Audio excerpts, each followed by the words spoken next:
Hi, it's Ola from Maker.io, and today I'm going to show a really neat trick for salvaging old, low-resolution artwork. So you might have artwork from an old Flash game or an old game of another sort, and the resolution, it was only 600 pixels high, it was okay in 2001, but now it's not up to par. Can you salvage it?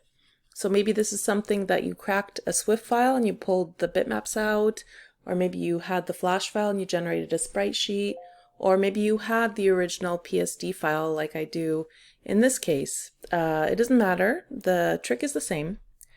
In Photoshop, you'll image size, and I'm going to try and double the size of this file. And you want to stick to even numbers, like double it, triple it. You don't want to, go 168% just because the math behind the scenes gets more complicated and the result won't be as crisp. But anyway, doubling the size usually isn't crisp, but pay attention down here to the Resample setting. So here you have a preview of what you're seeing, how it's going to look. And this is not too bad, but obviously it's kind of, looks like a bitmap that's been doubled. So there are different settings, and if you play around, I've tried them all. Hard edges is just that pixel, old school pixel look.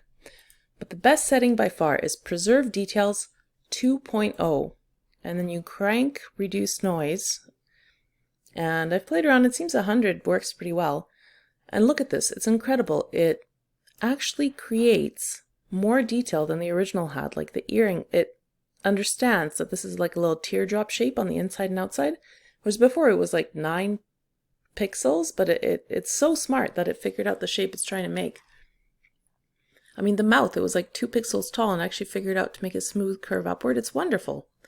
And you just click OK and your whole file will be doubled in size, and it will create and smooth out the resolution so it'll look even better than the original. Well, that's probably debatable, but I mean, that looks great to me. I'm very happy with it.